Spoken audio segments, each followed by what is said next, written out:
MCU इतना बड़ा है कि कोई ना कोई नए ईस्टर एग्स या फिर फैन थ्योरीज आती ही रहती हैं और असली मजा इन्हीं में है क्योंकि कभी कभी ये फैन थ्योरीज सही भी हो जाती हैं। और ऐसी ही एक फैन थ्योरी सामने आई जिसमें यह बताया गया कि थॉर रैग्नारॉक में हेला ने असली म्योनिर को डिस्ट्रॉय नहीं किया था और जो म्योनिर उसने डिस्ट्रॉय किया था वो एक फेक म्योनिर था। म्योनिर फेज 4 के लिए बहुत इंपॉर्टेंट है, इसलिए इस थ्योरी को डिस्कस करना तो बनता है। तो वीडियो एंड तक जरूर देखना क्योंकि एंड तक आपको ये तो पता चल ही जाएगा कि ऐसा पॉसिबल है भी या नहीं। लेकिन स्टार्ट करने से पहले मैं आपको बताना चाहता हूँ कि हमारा चैनल 1K सब्स के बहुत करीब है, तो ऐसी अमेजिंग वीडियोस को मिस नहीं करने के लिए चैनल को सब्सक्राइब करना और नोटिफिकेशंस ऑन करना मत भूलना। तो चलिए देखते हैं।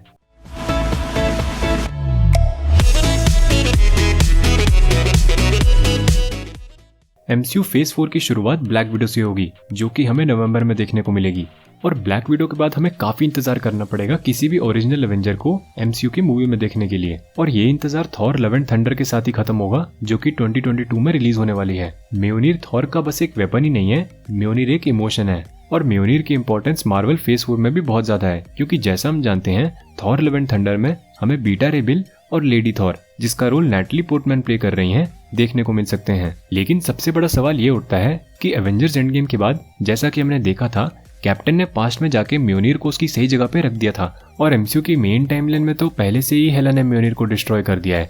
तो फिर आखिरकार जेन फॉस्टर को म्योनिर मिलेगा कैसे? इस फैन थ्योरी के हिसाब से हेला ने रैग्नारॉक में जो म्योनिर डिस्ट्रॉय किया था वो असली नहीं था और ये पॉसिबल हुआ कैप्टन अमेरिका की वजह से। तो हुआ कुछ ऐसा होगा कि कैप्टन अमेरिका जब पास्ट में गया था और उसके बाद उसने जब सारे इन्फिनिटी स्टोन्स को रिटर्न कर दिया था उसके बाद उसने म्योनिर को भी अपनी सही जगह पे रख दिया था। और बाद में जब थॉर और लोकी ओडिन को ढूंढने के लिए अर्थ पे आए थे और डॉक्टर स्ट्रेंज से मिले थे उस टाइम पे कैप्टन ने रियल म्योनिर को फेक म्योनिर से रिप्लेस कर दिया। और फिर थॉर लव एंड थंडर के टाइम पे कैप्टन जो असली म्योनिर है वो जेन फॉस्टर को दे देता है। देखो कुछ भी बोलो, हम में से कौन ऐसा होगा जो नहीं चाहेगा कि हमें एक लास्ट बार स्टीव एमसीयू में देखने को मिले। और ऐसा अगर थॉर लव एंड थंडर में होता है तो बाई गॉड ये बहुत एपिक सीन होगा।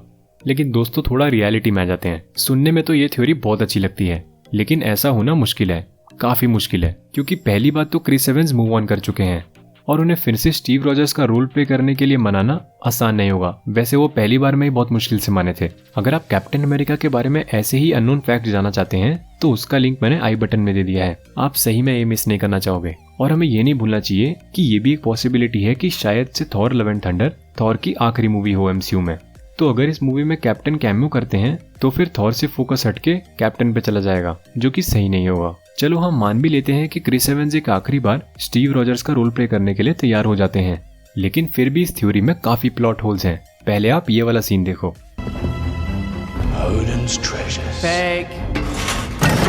हेला को देखते ही पता चल गया था कि ओडिन के वॉल्ट में जो इन्फिनिटी गॉन्टलेट रखा है वो फेक है। तो आखिरकार ऐसा कैसे हो सकता है कि उसको ये ना पता चले कि जो म्योनिर उसने डिस्ट्रॉय किया वो फेक है? और ऐसा तो है नहीं कि उसने म्योनिर को पहली बार पकड़ा है, थॉर से पहले म्योनिर उसी का तो था। और फेक म्योनिर को डिस्ट्रॉय करके तो हेला और भी मजे लेती क्योंकि फिर वो सोचती कि जिस म्योनिर पे थॉर इतना रो रहा है वो तो असली है ही नहीं।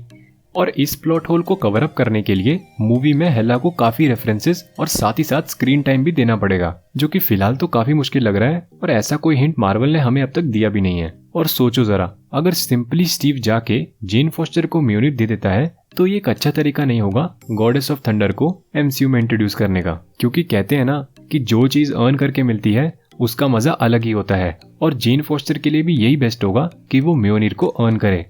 कुछ भी कहो लेकिन एमसीयू की फेज 4 की मिस्ट्रीज में से ये वाली मिस्ट्री काफी इंटरेस्टिंग है कि आखिरकार जेन फॉस्टर को म्योनिर मिलेगा कैसे।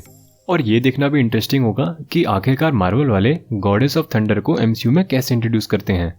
और अगर आपके दिमाग में कोई थ्योरी है गॉडेस ऑफ थंडर और म्योनिर से रिलेटेड तो वो मुझे कमेंट करके जरूर बताना। वैसे अगर आप थॉर के फैन हैं और उसके बारे में कुछ ऐसे फैक्ट्स जानना चाहते हैं जो शायद ही आपको पता हो तो उसका लिंक मैंने आई बटन में दे दिया है, आप सही में मिस नहीं करना चाहोगे। और अगर आपको वीडियो पसंद आया हो तो एक लाइक तो बनता है। और मार्वल से रिलेटेड ऐसी ही अमेजिंग वीडियोस को मिस नहीं करने के लिए चैनल को सब्सक्राइब करना और नोटिफिकेशंस ऑन करना मत भूलना। अच्छा तो फिर चलते हैं।